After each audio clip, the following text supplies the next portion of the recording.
Hi, this is David Thornburg, President and CEO of the Committee of 70, Philadelphia's long-standing advocate for better government and better politics.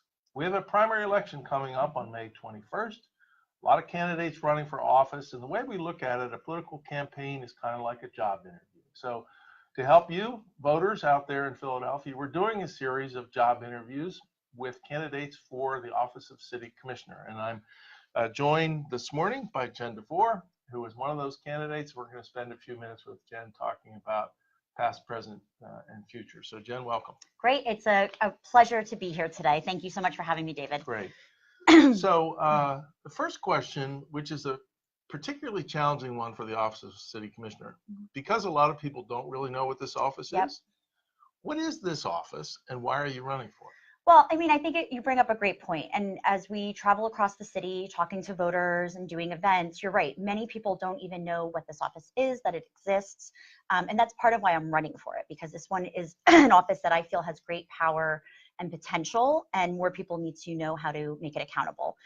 So I believe that this Office of City Commissioner oversees all elections. It makes sure that election day is up and running smoothly, the polls are staffed, there's strong trainings, and everyone has a positive voting experience.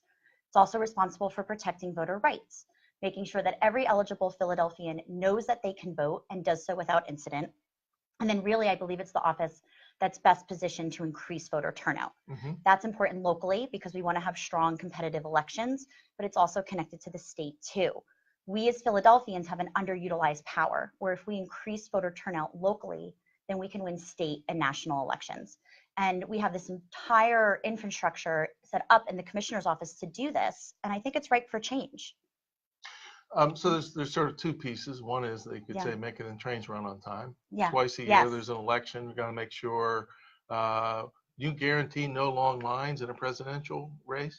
So, I mean, we need to totally staff our election boards. And I think that's part you hear. I mean, again, talking to voters across the city, you hear incidences on election day, long lines, names not being on the roll call, accessibility issues, staff not knowing how to use the ADA compliant accessories or language barriers without access to translators. So we need to make sure that our polls are fully staffed and that we have hands-on training, especially because we're going to be getting a new voting system and we need to incorporate that in that. Right. So we'll talk a little bit more about that absolutely in a bit. Yeah. So on the second point, you know, we'll call it the soapbox role of advocating for more engagement and so forth.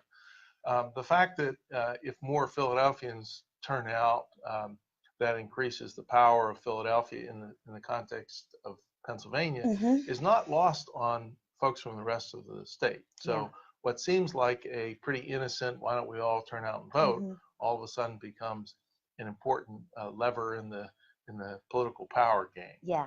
So how would you think about going up to Harrisburg and advocating for changes that clearly benefit Philadelphia, but might shift the balance of power in the rest of the Commonwealth? Sure. Yeah. I mean, I see the commissioner's office as an organizing tool, because when we use our collective voice through our vote, you know, we can send a powerful message. And so I think that this office should be collaborating with with CCAPS, the County Commissioners Association of Pennsylvania.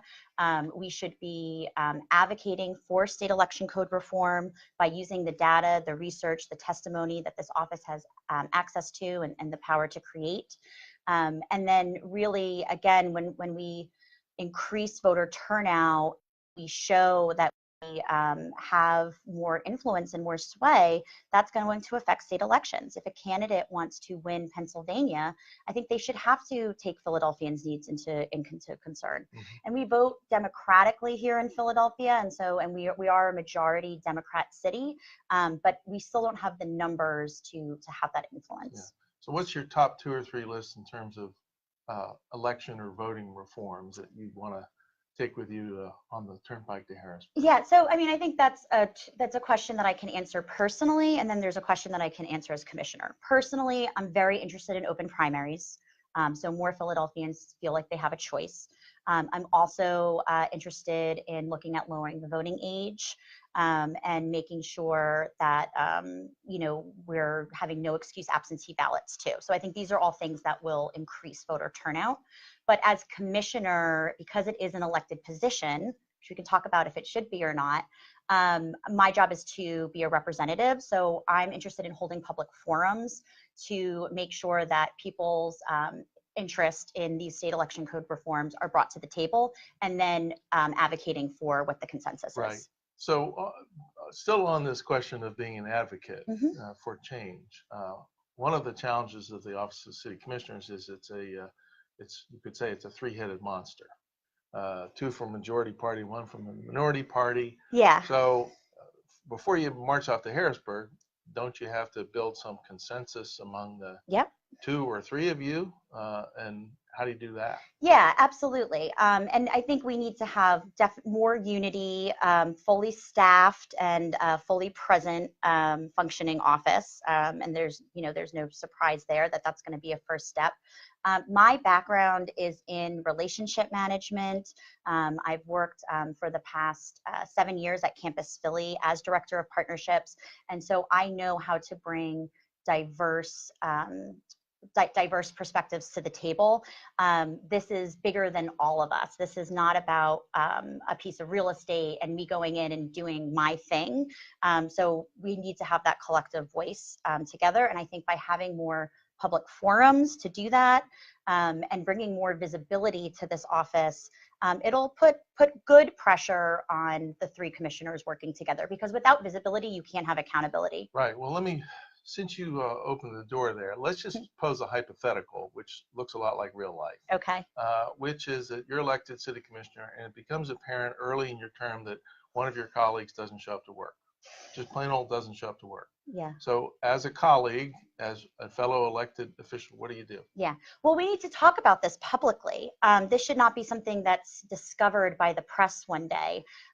If we have these regularly scheduled, known as sunshine meetings, where all the commissioners come and convene, and we promote them well in advance, and we have them consistently happening, and we work to engage the community to show up for these and realize their stake in the conversation, then it does become more visible, and it does put that positive pressure on with all eyes on the office. So would you go after that person? Would you? Oh, absolutely. Yeah. I mean, I think you have to bring attention to it. That's what I'm saying. It shouldn't be, and that's what I meant by it shouldn't be just secretly discovered by the press. The commissioners need to be actively holding each other accountable. All right. One other sort of big decision that is actually current around the city commissioners, and that's the choice of new election machines. Yes. New voting machines. The governor's made it as clear as he can that he wants new machines in place by this November's election, so that we have a chance to get used to them by the primary of next year. The city commissioners made a choice of machine. There's a lot of controversy out there about the process, the choice, a lot of back and forth. So where are you on that, and kind of bring out what difference does this make? Yeah, so I've said time and time again, I believe that we picked the worst, most expensive, least secure voting system. And I'm disappointed in the decision. And leading up to it, I've been very active for advocating for hand-marked paper ballots with limited ballot marking devices. The thing that I feel most strongly about with my campaign is that even in the process of getting to the office, we've been trying to move the needle, and we've been bringing national attention to this. I've spoken at rallies, I've testified with the city commissioners, trained people to come to testify. We weren't successful in getting our message out. And I bet if you looked at the public records of everyone that asked, that gave an opinion on the machines, you would see that the decision was very different. I think it's a huge controversy, and I'm thankful that the Comptroller's Office is looking into this and continues to do so, and as well as the General Auditor. Not only is there an issue with the decision, but when you break it down, this is a machine that's been known to not be secure and to have issues with the barcode printout. This is a machine where It is not rated top quality or ADA accessibility. This is a machine that needs an entire new building, basically built for it to store and to keep it year round. And so I don't know where the connection is to why we made this decision. Is this sort of a moot point though, because you'd take office if you're elected in January of 2020? When it's too late, isn't it, to well, so we'll restart see, the process, right? So we'll see. I know that the controller's office, as I said, is examining this, and we'll follow where that goes. No matter what machines we use, though, it all goes back to how election day is going to operate, and so we need to focus on staffing our election board. I wrote an op-ed for the Inquirer this past summer leading into the November election. At the time, we had a 49% vacancy rate of poll workers. Like, that's a crisis in the city. So now we need to staff poll workers, and we need to train not only the staff, but voters, committee people, anyone that has a stake in this upcoming election, which really is all of us, on how to use this new system. So we need to figure this out quickly. Just as an editorial comment, every single election seems to be marked by a certain amount of confusion. Yes. And the research says that when people are confused, when voters are confused about what happens when you go to the polls or they're not getting a straight answer from them, then that it dissuades them from voting. So. Yeah, I'll just say, I think, we have low voter turnout in Philadelphia, and I don't blame people, because I feel that people can feel dumb when they vote. And I don't think that's their fault. I think it's by design, and we need to change that. I don't like to feel dumb. And so that's why we need to make this office more accessible, more transparent. And really, this is an office that belongs to the people, and we need to bring it back. Let me ask you a two-part question, which are of similar. You really got me going here, David. Well, this is, It's a tough job. Yeah. What have you done in your past that specific things that you think translates well to the challenge of the city commissioners? And then that's part A.